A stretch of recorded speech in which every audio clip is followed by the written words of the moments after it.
Hello, I'm Kerry Sewell, and I am the Research Librarian for the Health Sciences. This is a brief introduction to systematic reviews. And I do say brief because although this presentation will take longer than 30 minutes for certain, it is still brief in the sense that you could honestly spend at least a semester just learning about the entire methodology of systematic reviews, their history, and how to critically evaluate systematic reviews. So that said, we'll go ahead and get started.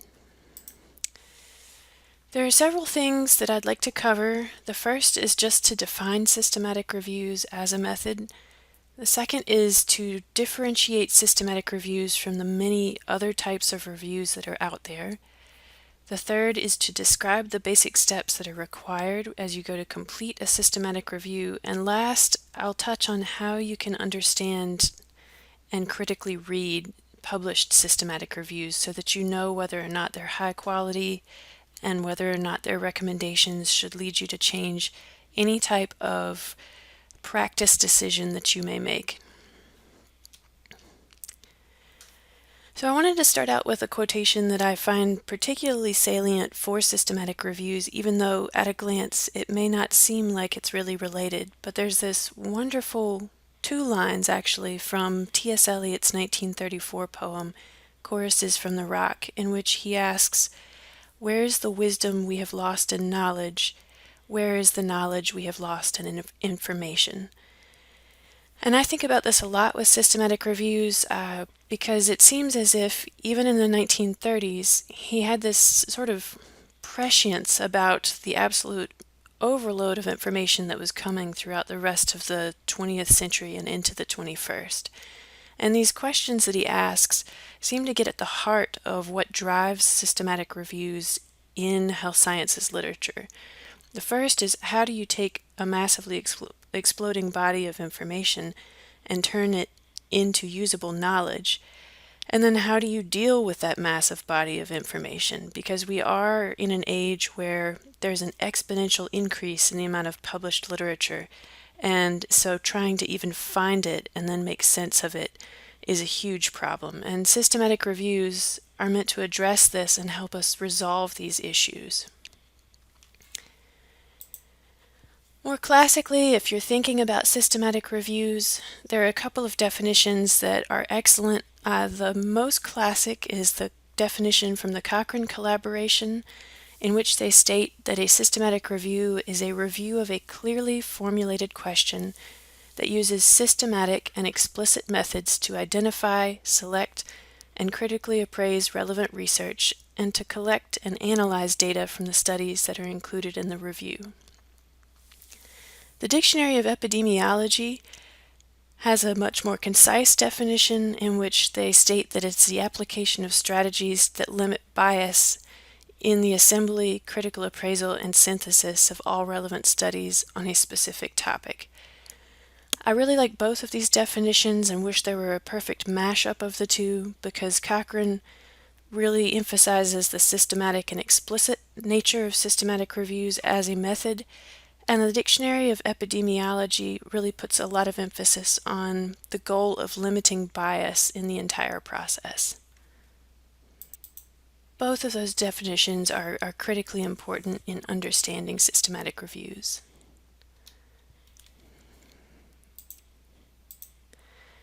Systematic reviews have some really important purposes in health sciences literature and in the process of research. The first is quite simply that they can in fact save time. They are going to often be less time consuming than a primary human subjects research study that you may complete. You're not dealing with recruiting patients, you're not dealing with the sometimes Byzantine IRB approval process, and so they are a little bit faster to complete, although I want to emphasize, and I will come back to this later, that they are not a 1 to 2 month process if you do them correctly. They can absolutely increase the power to detect rare events because you're dealing with many different studies, and in combining the results of many different studies, you get a better picture of rare events or dangerous side effects that may occur from any type of intervention.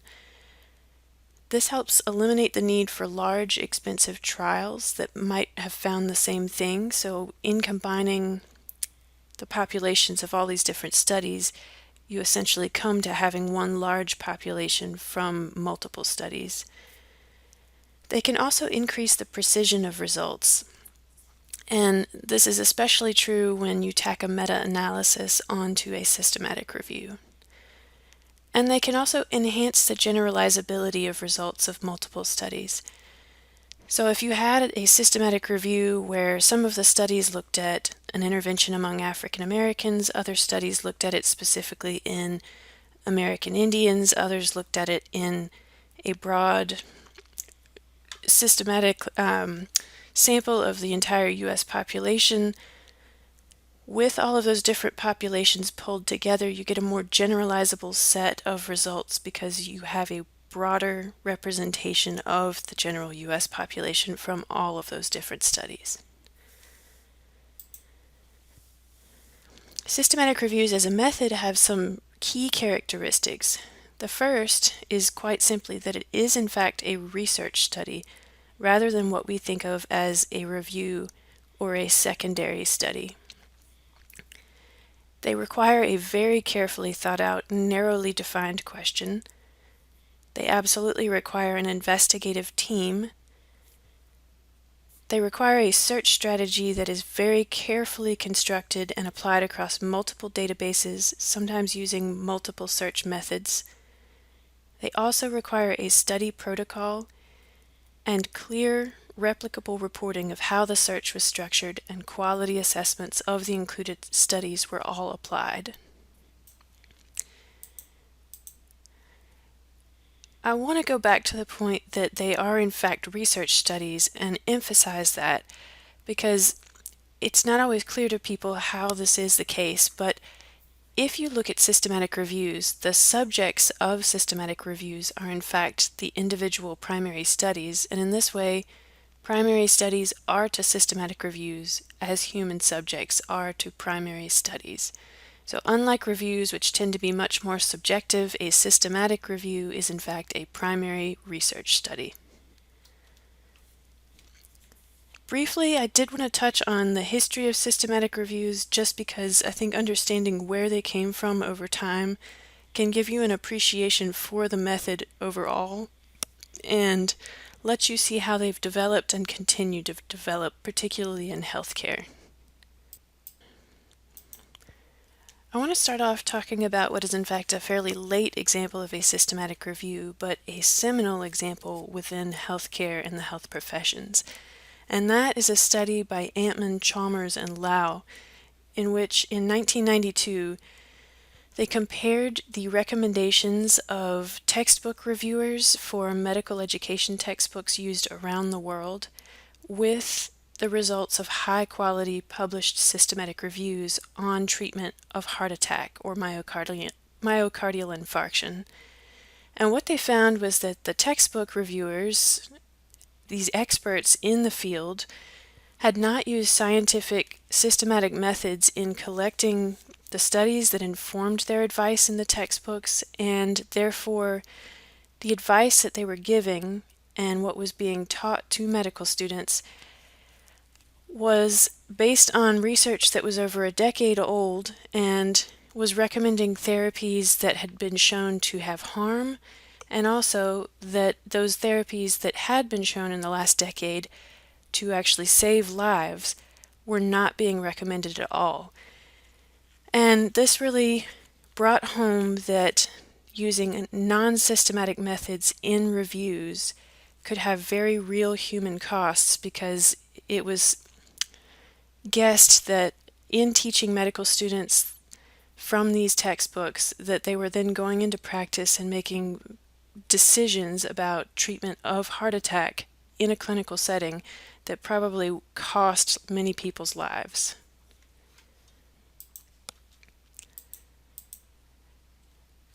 Moving much farther back in history, Probably the earliest known instance of something that is very akin to a systematic review method is James Lynn's treatise on the scurvy.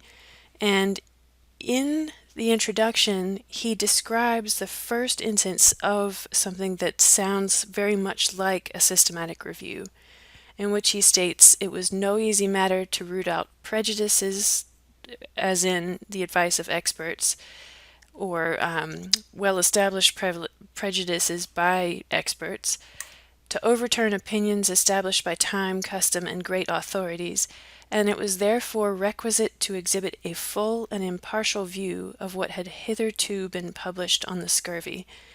And he goes on to describe the process and state that before the subject of treatise on scurvy could be set in a clear and proper light, it was necessary to remove a great deal of rubbish. And although, again, this is not a true systematic review, the way that he describes it, in addition to just being delightfully British, removing a great deal of rubbish, is very close to what a true systematic review aims to do. Between James Lynn's treatise on the scurvy and World War II, there were some really interesting examples out of healthcare. In fact, one of the early examples of a systematic review in the early 1900s was in the British Medical Journal, and they looked at the review of evidence on effects of a typhoid vaccine, in which they used data from 11 relevant studies of immunity and mortality among soldiers in the British Empire. And so this was a really nice example of something akin to a systematic review and meta-analysis. And then in 1907, Joseph Goldberger published an analysis of statistics on bacteriuria and typhoid fever in Washington, D.C. And his study had a lot of the major characteristics of what research synthesis is expected to include. So he had a process of identifying relevant studies. He provided a complete list of all the references that he used, looked at the specific criteria for selection and inclusion of studies for analysis, pulled the data from each of the studies that he included, and then provided a statistical analysis of that data. So this was, again, a very nice early example of something very similar to a systematic review in the field of healthcare. However, there were some significant gaps between those two studies and systematic reviews as we know them today. And a lot of systematic reviews started to be produced not in healthcare, but in the social sciences. And some of this just came out of the huge explosion in publication after World War II. And social scientists and educators, psychologists were all drowning in massive amounts of studies and trying to figure out how to make meaning from those studies. So you started to see in 1962 one systematic-like review that included over 400 studies that had been done looking at the effects of television as an instruction medium. In 1978, a review that included 345 different publications on the effects of interpersonal expectations on behavior. And then Glass and Smith in 1979 were looking at the effect of class size on academic achievement among students. And so social science really pushed this method forward, and it was actually adopted much later within the field of healthcare.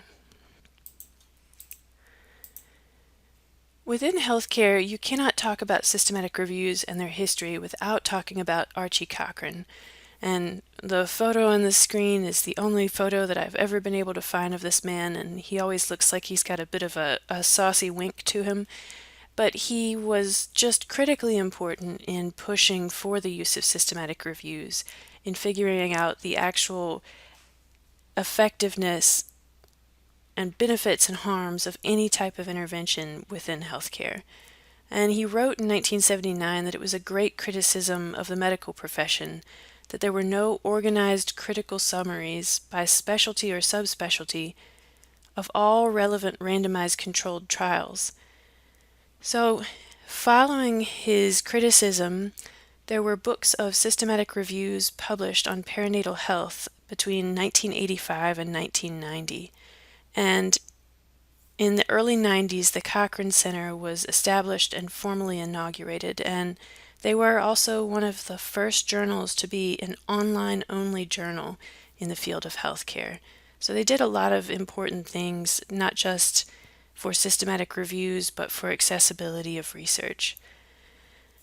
There is on this slide a really interesting podcast from the Freakonomics podcast series, and it's part one of a three-part series entitled Bad Medicine, but they interview in part one of the founders of the Cochrane collaboration, and he talks about the difficulties he had as an early physician coming out of school and treating patients and realizing only later that because he had been unaware of trials that had come out that should have changed his practice, he probably ended up costing the lives of many, many children. And so it's a great story to listen to, upsetting, but really great to listen to drive home just how critically important it was to take on systematic reviews in the field of healthcare. So all that said, I did want to launch into how you actually go about completing a systematic review. So what's really required in order to undertake a quality systematic review? Before I get into that, the first thing that I really like to say is that it takes time. It is unreasonable to expect that any systematic review could be undertaken in the space of just 1 to 3 months. There are a lot of pieces that must go into the systematic review in order for it to be considered quality and in order for its recommendations to have any type of meaning. What I have here is the timeline that the Cochrane collaboration provides for the completion of a systematic review, and they lay each part of the process out by how many months they expect that part of the process to take. And you can see that some pieces are going on at the same time that other pieces are, so preparation of the protocol is clearly the first step. And around the same time that's happening, you can go ahead and start the preparation of the review report. But a lot of work happens between month 1 and month 12, so you're looking at least a year in order to complete a high-quality systematic review. There have been times in my experience where a research question is narrow enough and there are few studies on a topic and you could reasonably complete a systematic review in the space of about 6 months, depending on the topic, but that is a fairly rare instance, and so you really need to take into account that you're looking at a year's worth of work in completing a systematic review. I want to drive this point home, and so I have this bit of a macabre illustration, which is an illustration of the sinking of the Titanic, just because when people underestimate the amount of time that it's going to take them to complete a review, they can really end up in dire straits in terms of workload and just general stress levels. So don't let yourself get pulled underwater by underestimating the amount of work that goes into a good systematic review. Although Cochrane starts out talking about working on a protocol, honestly, the absolute first step in a review process is to assess the need for the review and assemble an appropriate team if the review is indeed needed. In assessing the need for a review, there are several things that you have to ask. The first is quite simply, is the question actually of interest to research or practice? So and that is a subjective decision that you make, but you want to make sure that if you're spending that much of your time on a topic, that the results of the review will actually have meaning to practitioners as well as to any patients or part of the population that you may be encountering. The second thing you ask is, have reviews on the topic already been done? So are there existing reviews on the topic? If there are, it doesn't necessarily mean that you should not undertake the review. It means that you then have to ask a couple of other questions. The first is, how good is the published systematic review that's already been done on my topic? And if it is good, then you ask the question of, does it need an update? A review that was done 5 years ago or published 5 years ago is probably based on data that is 6 years old from published studies. So at that point, you could still justifiably create a systematic review on the same topic, basically updating what has already been done. So those last two criteria, when looking at published systematic reviews already done on your topic, I always tend to think of as, okay, there's a review, but is it recent and decent? If there's still a need for the review, you then absolutely need to assemble a team. And this is critically important because you should never be undertaking a systematic review on your own. Keep in mind that systematic reviews came from a need to eliminate the previous form of EBP, so not evidence-based practice, but expert or eminence-based practice, and to really focus in on using methods that eliminate bias. It is very hard when you're working on your own on any type of review to eliminate your own bias, so you need other people present, and you need a lot of other factors that I'll discuss later, but all of that involves a team of people. Ideally, your team should include someone who has experience with systematic review methods. You also want someone who has information retrieval skills, that is often a librarian. You want someone with subject expertise. Ideally, that is you and perhaps another team member that you have. And last but not least, if your review will include any type of quantitative synthesis, particularly meta-analysis, someone on your team needs experience and expertise in meta-analysis methods. The second step, after you've assessed the need for the review and found your team, is then to start working on a protocol for your systematic review and making sure that is registered if you plan to actually publish your systematic review. Protocols in systematic reviews are incredibly important. They force you to sit down and think about all planned aspects of the review in advance, so they are really helpful in helping you think ahead through each part of the process and thus mentally prepare yourself.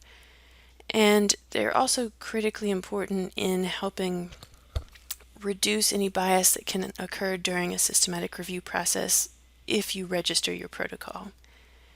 Protocols will include, necessarily, the objectives of the systematic review that you're doing, any design features, so whether or not you are going to include human subjects only, or you only want people over the age of 55, for instance. How many people will be involved in your review? How will you take care of blinding? And then also the planned analysis. So how will you synthesize your results? Will you just be using qualitative synthesis for your results? So describing the commonalities and differences between your included studies? Or will you be doing some type of quantitative synthesis of your results? One of the best places to look at protocols for systematic reviews and absolutely to register your protocol is Prospero. Some people pronounce it Prospero, but they have a template available for you. It is free to use, and I say that the process takes less than 30 minutes to complete, although I will say that actually sitting down and thinking about each part of what they require may end up taking more time as you hammer out the details for each part. I want to talk a little bit about the point of a protocol for a systematic review, because I do get questions about why they're necessary, but they serve several purposes. First, if your protocol is registered, it actually stakes your claim in your systematic review, so that helps prevent other researchers from taking on the same topic unaware that you're already in the middle of producing a review on that topic. And if you've found a protocol for your same topic, then it can steer you away from, again, duplicating work that's going on elsewhere. And this is helpful for you and for the institution that you work for, just because it means that funding and time are not going to be wasted duplicating ongoing work. They are also critically important in ensuring transparency and reproducibility of review methods. So you get a really good quality protocol in Prospero that actually walks you through every last piece of how the review was done. And as you may know, the methods section of published research articles is often highly condensed and may not be sufficiently detailed for someone to fully be able to reproduce your work just based on the published methods section. They also keep researchers honest and help decision-making processes because you've got a pre-specified written research plan, and that means you really can't veer from it, and it helps as you go through the screening process for reviews by laying out clear criteria for inclusion, exclusion, etc. And then they've also found that there are some bias reduction benefits to protocol registration. In some of the research on research, Stewart and his colleagues in 2012 looked at protocols and found that there were times that some type of change in emphasis between primary and secondary outcomes, for instance, indicated that researchers had in fact come at the review with some type of cherished hypothesis of what they would find, and that not finding it seemed to indicate that in lieu of acknowledging that their hypothesis may not have been correct, they just buried it instead, and thus there was bias introduced into the review process. Step 3 is the data collection process, and that is, so to speak, the search for potentially eligible studies. And this can take quite a bit of time because it is not really just a kind of general Google search on steroids. It is a highly structured process. It does take a lot of time also because in a good quality, bona fide systematic review, there are two things that you would include that are typically not included in regular review articles. The first is gray literature, which is information that is not published in kind of classic forms. So that would be books and journal articles that we consider classic publication sources. Instead, gray literature includes monograph literature and government reports, dissertations and theses, research reports from international and national non-governmental organizations, as well as conference papers and abstracts. You should also be including foreign language articles in a high-quality systematic review. And then, last but not least, hand searching is often a part of a good systematic review. And hand searching is when you identify the conferences, for instance, that are known in that particular field of study, and then you would go through and hand search all of their conference abstracts and proceedings to find any additional research. It also includes searching the reference lists of articles that you've already decided to include in the review. In the example I have on the screen of a description of how much can go into a search process, the author states that their initial search, just the initial search alone, identified approximately 10,000 unique citations, and that following the review of those 10,000 unique citations and a couple of search updates, they ended up with 234 papers that appeared potentially relevant. So you are going through a lot of literature if you really undertake this process in earnest. I do have a side note, and yes, I realize I am a librarian hawking the value of a librarian in a systematic review process, but I did want to talk a little bit about why there is a recommendation to include a librarian in a systematic review. Again, in the research on research, they've looked at whether or not having an information specialist makes a difference in the quality of a review, a systematic review in particular. And they found that yes, systematic reviews can be carried out without a librarian or an information specialist, but the searches are less likely to be sensitive and thus capture everything. They'll be less specific as well and also take even more time because if you're not familiar with the syntax and tags and the databases that you need for a review, then you're having to basically go and learn computer coding language for each database that you search.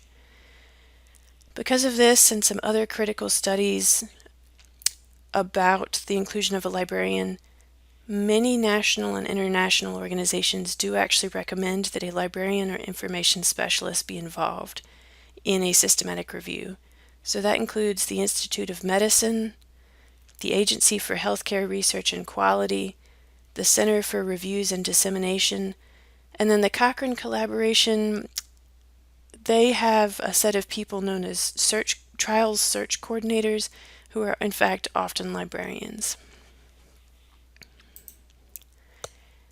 What a librarian for a full publishable systematic review does is actually construct the search in collaboration with you or the primary researcher, test and validate that search against known citations, identify all appropriate databases for your topic, map the search across databases, assist with the systematic review software that is highly recommended to manage the process, and then we often also get involved in writing the methods section of the systematic review, as well as keeping track of the data that goes into what's known as the Prisma flow diagram. For this reason, for systematic reviews, it's kind of nice to think of it in the sense that a librarian is to the literature search as a statistician is to the meta-analysis. And for that reason, we do often ask for authorship on published systematic reviews. However, getting off my professional soapbox on the importance of a librarian in the systematic review process, the step after all of the necessary searches have been completed in relevant databases is to actually begin the data evaluation process. And this is conducted in several distinct phases. The first is the review of titles and abstracts, and this is a fairly quick assessment of relevance to your identified topic. So you're just going through and saying yes, no, or maybe to each article that was captured by your search. This must be done by at least 2 independent people, and at the end of the title and abstract phase, a third person needs to be available for conflicts, and if that's not feasible, then a process needs to have been specified in advance for how to address conflicting decisions on title and abstract assessment.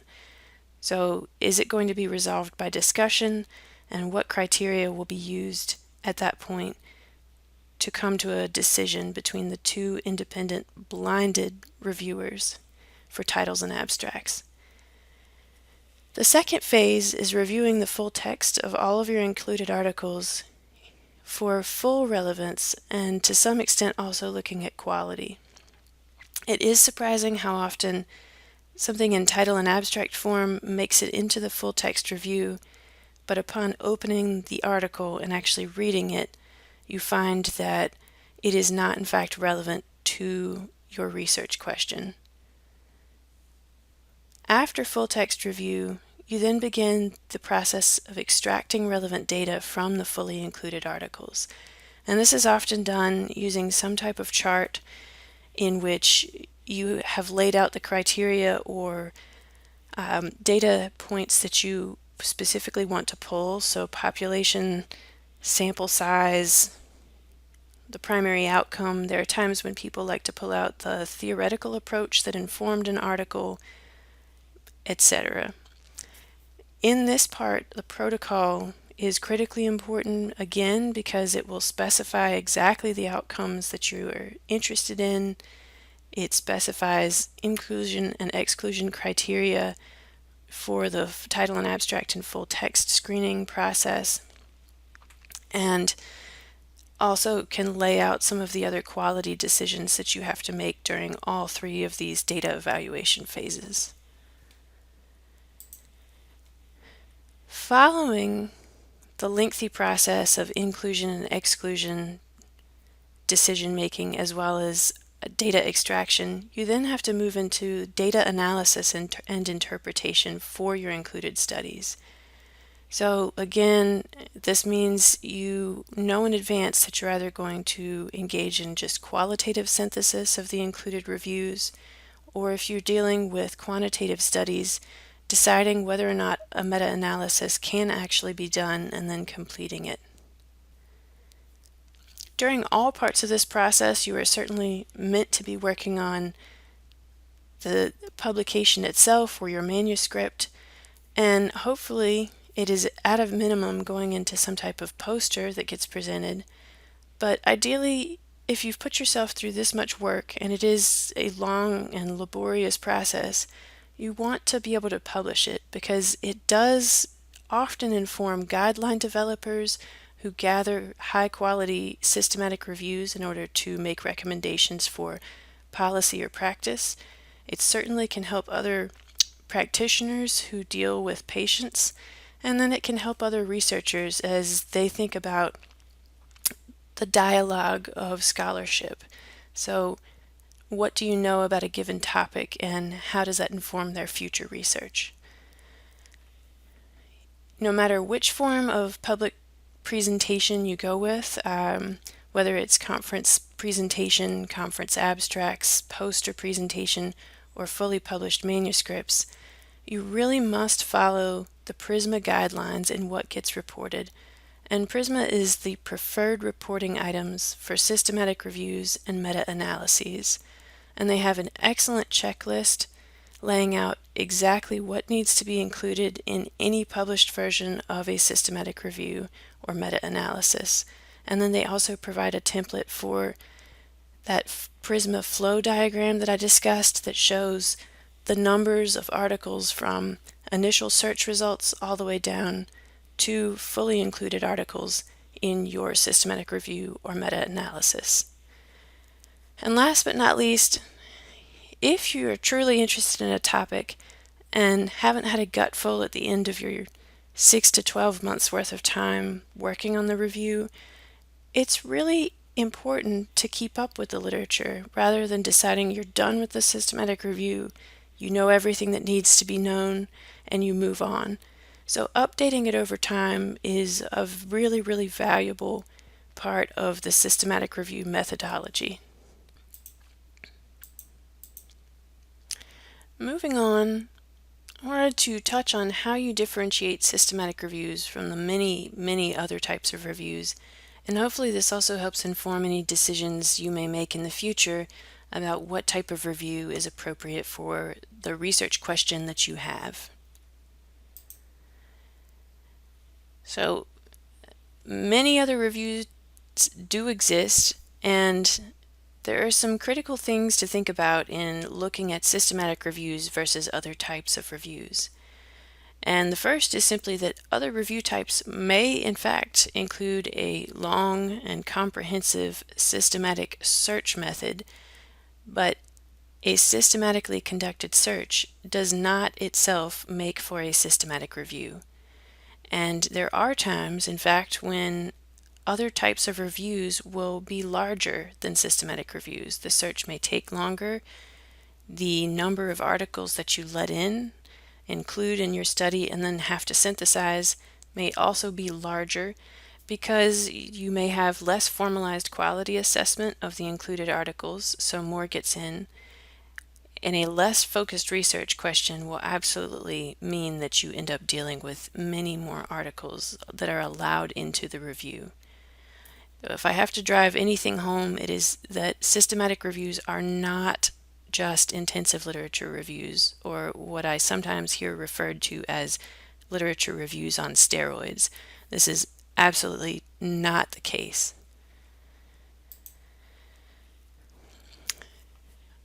A meta-analysis is often included as part of a systematic review, but not necessarily. And they are a different study type in their own way. And Glass first defined them in 1976 as the statistical analysis of a large collection of results from individual studies for the purpose of integrating the findings. And I will say just briefly that there was initially quite a bit of resistance to meta-analysis as a method, in which they were sometimes mockingly referred to as statistical alchemy for the 21st century. However, they have really come around, and many people value the results and methods of meta-analysis. What they aim to do is take the results of many individual quantitative studies to investigate variations between the results of each individual study, identifying any type of bias that may have occurred, and trying to assess that to get a more precise understanding of results of any type of intervention or issue. Meta-analysis can only be undertaken if the studies are sufficiently similar, and that includes population characteristics, outcome measurements, etc. If you had one study and you were focused on obesity or overweight individuals, and you had a couple of studies that used BMI as the method of classifying patients or individuals as overweight, you have another study that uses waist to hip ratio, and yet another study that uses skin fold thickness, the use of all of those different measures probably changes how patients in those studies are stratified, because we know that all three of those have their own issues in how people are classified. So meta-analysis, again, can only take place if the studies that are included are sufficiently similar. Now, if you're ever involved in a review that has a planned meta-analysis and you end up with studies that are not sufficiently similar, what you'll often have to do is simply acknowledge that there was too much variation between studies for meta-analysis to be completed, and then you just move on to qualitative synthesis of results. Another type of review is known as a scoping review, and this is definitely going to be a broader research question. They do provide a preliminary assessment of available research with the aim to identify the nature and extent of the research evidence and inform whether a full systematic review is needed as well as feasible. They share some aspects of a systematic review in that their methods are meant to be transparent if they're done right, and replicable, so they will often include specific inclusion and exclusion criteria in their methods, and typically they also have a table of the included studies for the scoping review. They are not, however, going to be used to recommend policy or practice changes because of limitations. As an example, you might have a scoping review that looked at how weight loss surgery changes interpersonal relationships. And because there are different types of weight loss surgery, and also because a change in relationship may include changes in how people relate to non-romantic partners, how they relate to romantic partners, and many other factors, you would not call that a systematic review because you have too many different aspects to your included studies for it to be sufficiently narrow. So you'll be including a lot more studies in general. There's also something called a systematized review, and this is typically what I recommend for graduate students, just because they're much more time limited, and while they include some aspects of a systematic review, they fall short in a couple of other areas. So what they do include that's similar to a systematic review is a comprehensive search, and they also have a table of included studies. They are not, however, going to include the level of blinding, so you don't have to have a team involved in a systematized review. It can just be one reviewer. It is often restricted down to just one or two databases for the search, so you may just be limited down to the use of PubMed and one other health sciences related database. And so much more narrow search results, much more narrow scope in terms of how many people have to be involved. And this makes them wonderful for dissertations or funded research projects because they are time limited.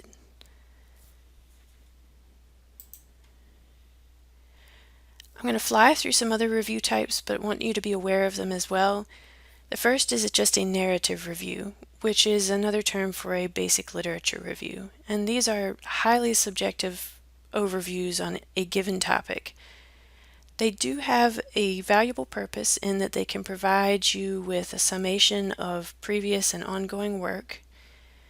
They help you avoid duplication of some of what they have found already. So if you can find a good quality narrative review, it'll provide you with a summary of what's been done and give you a sense of areas of research that have already been fully covered.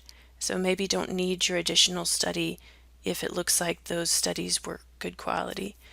And then they also help identify any omissions or gaps in the literature. So if, again, you find a good quality narrative review and they state that there's little to no research in specific aspects of a topic, that gives you an idea of where you can help fill those gaps in knowledge. There's also something called an integrative review, and this is going to be broader than a narrative review. They aim to bring together both experimental and non-experimental research, so you'll see a lot of integrative reviews of qualitative studies. And while they are broad and comprehensive, somewhat subjective overviews of central issues in an area, they do add one additional piece, which is to evaluate the strength of evidence. So a good example of a topic that may be an integrative review topic is what is the effect of motivational interviewing on diabetes self-management among patients? So does it work? And this would be a great integrative review because, again, you've got a topic that would not be narrow enough for a systematic review. You're looking at what you mean by self-management among diabetic patients, and that's going to include a lot of different moving parts. There's also a comparative effectiveness review, and this is used to provide direct head-to-head comparison of different interventions to find the benefits and harms as well as the effectiveness of each different treatment option. So going deep into medicine, you may have a comparative effectiveness review looking at two different methods of radiation therapy for advanced lung cancer, and so you're directly comparing both of those.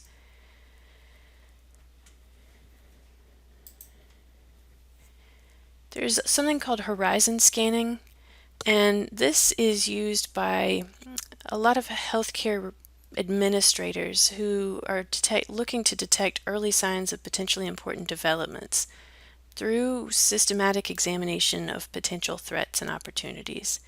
So they'll often look for upcoming or new technologies that may change how organizations should operate. And maybe one example of this would be when they first started coming out with rapid initiation of antiretroviral therapy for HIV patients. You get other examples such as point of care hemoglobin A1C tests for diagnosis of diabetes. So again, these are going to look for brand new developments in different technologies or practice that may change how you would want to operate. There's also something called an umbrella review, and these are sometimes published as reviews of reviews, which, although humorous, does serve a really wonderful purpose. What they're meant to do is compile the evidence from multiple Cochrane reviews or other high-quality systematic reviews into one accessible, usable document to describe a broad condition or problem. So you may have a review of reviews looking at the use of long-acting reversible contraceptives among adolescents. So that would be a review of reviews, because you would probably have reviews looking at IUDs versus Implanon, etc. And then there's also something called a rapid review, or a rapid evidence assessment. And this takes what's already known about a policy or practice, uses broad systematic review methods with a carefully focused question, but will use less sophisticated search strategies to gather evidence. It will also include systematic reviews as its included studies, which is definitely not permissible in a classic systematic review. It will eliminate gray literature, and then typically only pull a few key variables from included studies. So these are really focused and very time sensitive.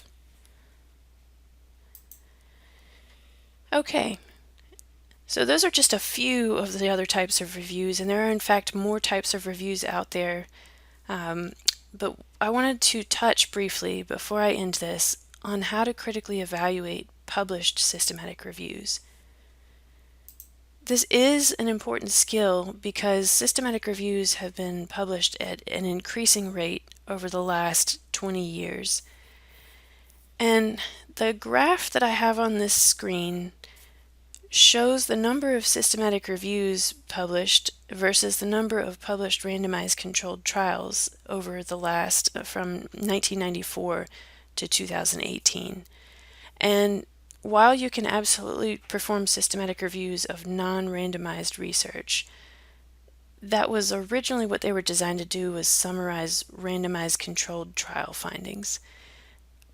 Early on in the history of systematic reviews, the number of randomized controlled trials far outstripped the number of published systematic reviews. But between 2014 and 2018, you can see that the number of published systematic reviews rapidly outpaced the number of randomized controlled trials that were being produced. And while again, you can base on a systematic review on non-randomized research, there are many, many duplicate reviews that are published that are of poor quality. There was one year where there were about 180 different systematic reviews published on the effectiveness of various antidepressants on depression, and 180 systematic reviews of that in one year definitely indicates that poor quality duplicative research is going on in the world of systematic reviews. What that means for a reader of systematic reviews is that you really have to start looking critically at whether or not what you have in front of you is worth your time, and absolutely whether or not it's worth any type of policy or practice change. So the first question you want to ask when you're looking at a published systematic review is quite simply, did the review explicitly address a sensible clinical or practice question? So first and foremost, would you even expect a similar effect across the interventions or for those outcomes? And you're also looking for whether or not explicit and appropriate eligibility criteria were used as part of the review. So example 1, if you had a review in front of you that looked at how does immigrants' level of access to healthcare affect their utilization of healthcare, you have to ask yourself, how focused is that?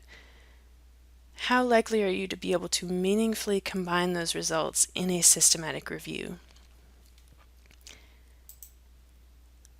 Another example that you might see in that same general area that is much more focused would be, how do the health beliefs of recent Central American immigrants affect their levels of utilization of healthcare services? And you could in fact narrow that even more to have a really nicely focused systematic review. But that is going to be a much better question because you've got a more defined population that you're interested in. So not just immigrants, is immigrants from China versus immigrants from somewhere in Africa versus immigrants from Europe. They will all have different health beliefs that they bring with them. And then going from just level of access to healthcare down to how do health beliefs affect utilization of healthcare services is much more narrowly focused.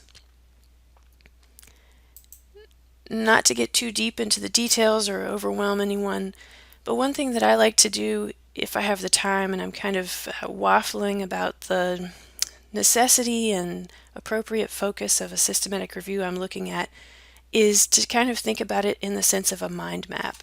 So if someone started out with something looking at immigrants' underutilization of healthcare services, even just sitting down for 10 minutes, you could pull that apart into many different aspects. So access to healthcare, as you know, may be affected by affordability, transportation availability, language, and so all of those, the fact that I can pull that apart that easily means that combining results in a systematic review is quite frankly just not very feasible. So narrowing down to just the health beliefs of recent immigrants from Central America is going to make for a much better quality focused review. And then eligibility. What you really want to see is that the eligibility criteria were used to really nicely focus the research question and select studies. So they should clearly lay out what types of studies they included, and hopefully they also, if it's necessary, they will have justified why certain types of studies were excluded. They need to have specified the types of patients, population, or if it's animal research, the animals that were involved. They definitely need an explanation of the type of intervention or exposure that is being studied, and then types of outcomes. So what are they specifically looking for within the research itself? You also want to see that the search for relevant studies was detailed and exhaustive. Number one, you must see a translation of the research question into that patient population intervention comparison if you have one, and then outcomes. So it needs to be very clear how they took their research question and broke that apart into searchable concepts.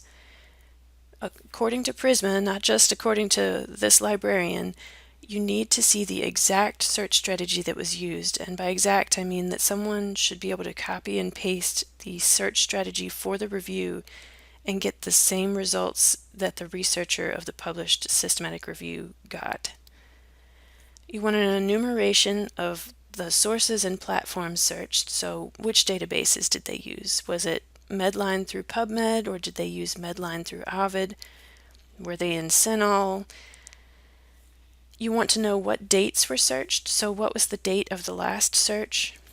You need to see the limits that they put on the search. So did they limit themselves to English only, or only to articles published between the year 2000 and 2018? And then a description of whether or not unpublished literature, which means conference abstracts, government reports, etc., were included. If you ever are curious about how to assess the quality of a search, there's a really good checklist called PRESS, which is Peer Review of Electronic Search Strategies, and they provide the criteria that you should be looking for. For the unpublished literature, if you're trying to determine if that was sufficient, you want to see that there was some level of hand searching performed, that experts were perhaps contacted, that if any data was requested, they make a note of that in particular, and that if the study involved clinical trials, that a search was done of either clinicaltrials.gov or the equivalent for Europe, Australia, and then the World Health Organization all have their own clinical trial registries. You also want to see that the primary studies that were included were of high methodologic quality. So authors of a published systematic review need to make clear that there was some type of risk of bias assessment that was applied to each included study, and that all included studies received this same risk of bias assessment. I get a lot of questions about the types of tools that are useful for systematic reviews for the risk of bias assessment process, and it all depends on the types of studies that you include. So Cochrane provides a tool that is specific for randomized controlled trials. For non-randomized studies, there's the Downs and Black 28-point checklist or the Newcastle Ottawa scale, as well as the Robbins, which is risk of bias in non-randomized studies. You have other tools out there like Quadis, which looks at diagnostic tests, the Arrive guidelines checklist, and many, many other types of tools. But again, you need to see that the authors specified which tool they used, and if they adapted one of them, they need to provide documentation of how the tool was adapted. You also want to see that the risk of bias is actually reported in the study. There are many ways to do this. It's often just done in a simple chart format. You may also run across a very visually rich form of reporting risk of bias. So this is an example from a Cochrane review in which they show for each criterion for the randomized controlled trials that were included, whether or not it was high risk of bias, unknown or unclear risk of bias, or very low risk of bias. You also want to see that selections and assessments of studies is fully reproducible. So the authors must report how data was extracted, who the other team members were and their role during the title and abstract screening, full text screening, and so on, and that during each part of that process that blinding occurred. So those are systematic reviews in a nutshell, and if you have any questions for me in the future about systematic reviews, please do not hesitate to contact me. My email address is browderk@ecu.edu. You are also welcome to contact any of my colleagues in Lopus Library, and we will be more than happy to work with you. There are many references that informed this publication. If upon request you want to see this slideshow again, please email me and I will be happy to distribute it. Thank you so much.